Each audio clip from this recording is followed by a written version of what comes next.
In September 1967, a car that had never turned a wheel in competition lined up ninth on the grid at Monza. 6 weeks earlier, it had not existed. The team behind it had been so desperate, they had bolted a Japanese V12 engine into a chassis originally designed for the Indianapolis 500. And somehow, against Jim Clark, Jack Brabham, and the entire Ferrari operation, this car won. This is the 1967 Honda RA300. They called it the Hondola. And these are 10 facts about the car that humiliated Ferrari on home soil. Number 10. It was built in 6 weeks from spare parts and sheer panic. By mid-1967, Honda had a serious problem. Their existing Formula One car, the RA273, was overweight, unreliable, and getting embarrassed by the new Lotus 49 powered by the Cosworth DFV engine. Honda needed a new car, and they needed it fast. Their driver, John Surtees, had an idea. He had won the inaugural Can-Am Championship the year before driving a Lola T70, and he knew exactly how good Lola's chassis designer Eric Broadley was. Surtees convinced Honda to let Broadley build them a new chassis based on Lola's existing Indianapolis 500 car, the T90. The agreement was signed, parts were pulled from the Lola factory in Slough, and the entire car was assembled in roughly 6 weeks. The total cost for Lola's contribution was £10,000. For context, that is less than what some teams were spending on tyres for a single season. Number 9. A German journalist gave it the name that stuck. When the car appeared at Monza, it was obvious to anyone in the paddock that this was not a pure Honda design. The monocoque looked like a Lola because it actually was a Lola. The journalist in the press room merged the two names and called the car the Hondola. The nickname was meant as an insult, a way of pointing out that Honda could not build a competitive chassis on their own. Honda did not love the name. But here is the thing. The car they were mocking won its very first race. The insult became a badge of honor. Internally, Lola listed the car as the T130 in their own records, which tells you just how deeply involved Broadley's team actually was. Number 8. Only one was ever built. The RA300 was not a production run. It was not even a proper program. Honda built exactly one chassis, designated RA3001 as a stopgap measure while they developed a proper successor. That single car raced just 4 times. It won at Monza in September 1967, finished 4th in Mexico at the end of that season, and made one final appearance at the 1968 South African Grand Prix before being retired. That is it. 1 car, 4 races, 1 victory. Honda still has it in their collection today. Number 7. The man who drove it is the only person in history to win world championships on both 2 wheels and 4. John Surtees was not just any driver. Before he ever sat in a Formula One car, he had already won 7 motorcycle world championships with MV Agusta, 4 in the 500 cubic centimeter class and 3 in the 350 cubic centimeter class. The Italians called him Figlio del Vento, son of the wind. He then switched to 4 wheels, and in 1964 he won the Formula One World Championship driving for Ferrari, beating Graham Hill by a single point at the final race in Mexico. To this day, no one else has matched that achievement. Valentino Rossi tried. He tested Formula One cars with Ferrari. He never came close to replicating what Surtees did. Number 6. He walked out on Ferrari because of politics at Le Mans. In 1966, Surtees was Ferrari's lead driver. He had just won the Belgian Grand Prix at Spa in torrential rain, one of the most impressive drives of his career. But at Le Mans, team manager Eugenio Dragoni told Surtees he would not be starting the race. Instead, Ludovico Scarfiotti would take the first stint. Scarfiotti happened to be the nephew of Fiat chairman Gianni Agnelli, who was in attendance that weekend. Surtees was furious.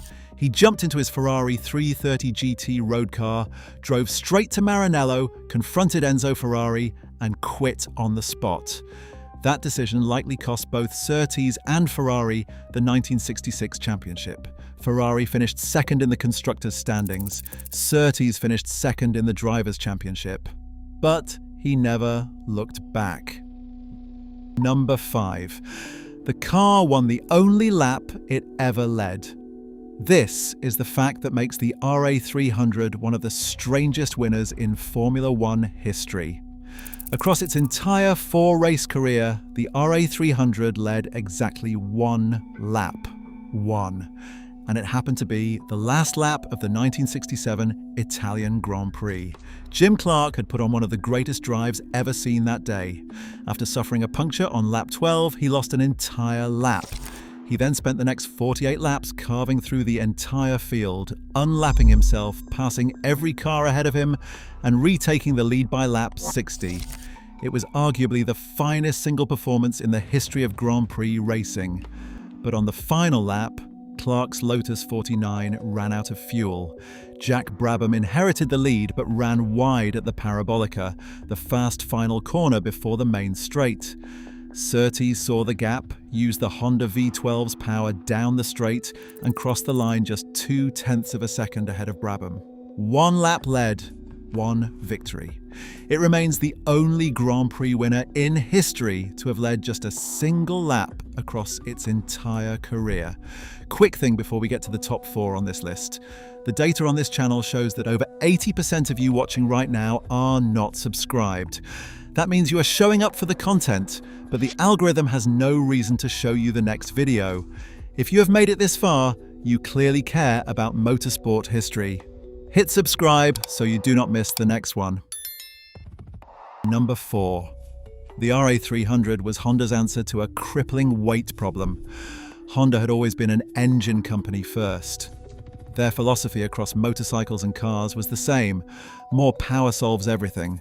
For their Grand Prix bikes, they built absurdly complex engines that no other manufacturer would consider, like a 5-cylinder, 125 cubic centimeter machine. They brought the same approach to Formula One, building a 48-valve V12 with twin overhead camshafts and 4 valves per cylinder. The engine produced around 420 horsepower, which was competitive, but the chassis wrapped around it, the RA273, weighed 740 kilograms dry. That is enormous for a 1960s Formula One car.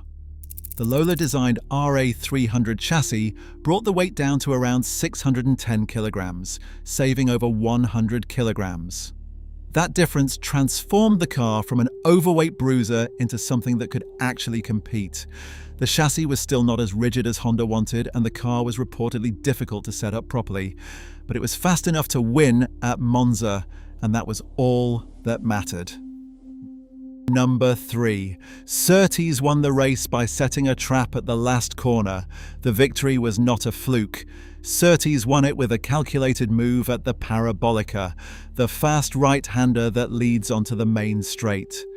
Earlier in the race, Graham Hill's Lotus had blown its engine and dumped oil all over the inside line of the Parabolica approach. Race marshals had thrown cement dust on the oil to try to absorb it. Surtees knew this. So on the final lap, with Brabham right behind him in the slipstream, Surtees deliberately showed him the inside line. Brabham took the bait, dived to the inside, and hit the cement dust. His tyres locked up and he ran wide. Surtees took the cleaner outside line, got a better exit, and used the Honda V12's power to hold Brabham off all the way to the finish line. 0.2 of a second. That was not luck. That was a former world champion reading the race and executing a plan under pressure. Number 2. Honda would not win another Grand Prix as a constructor for 39 years. After the 1967 season, Honda developed the RA301, a proper successor based on the RA300's layout, but the program was overshadowed by tragedy. At the 1968 French Grand Prix, Honda debuted a second car, the RA300, powered by an air-cooled V8 with a magnesium monocoque. Surtees refused to drive it. Joe Schlesser took the seat instead. He crashed on the third lap and was killed. The magnesium body burned so intensely that the fire was nearly impossible to extinguish. At the end of 1968, Honda withdrew from Formula One entirely. They would not return as a constructor until 2006. That year, Jenson Button won the Hungarian Grand Prix in a Honda. It was their first victory as a constructor since Surtees crossed the line at Monza 39 years earlier. Number 1. The car was designed in part by a man who would go on to shape motorsport for decades. Tony Southgate was part of the team at Lola that helped design the RA300 chassis alongside Eric Broadley. At the time, he was a relatively unknown engineer, but over the following decades, Southgate became one of the most influential designers in racing history. He went on to create Group C prototypes that won Le Mans and GT1 cars that pushed the boundaries of endurance racing through the 1980s and the 1990s. The RA300 was one of his earliest projects, a car cobbled together in 6 weeks from spare parts in a factory in Slough, and it won the Italian Grand Prix on its first attempt. That combination of improvisation, engineering talent, and raw competitive instinct is what makes the Hondola one of the greatest underdog stories in motorsport. If you want to see more stories like this about the cars that change racing history, subscribe for more. I will see you in the next one.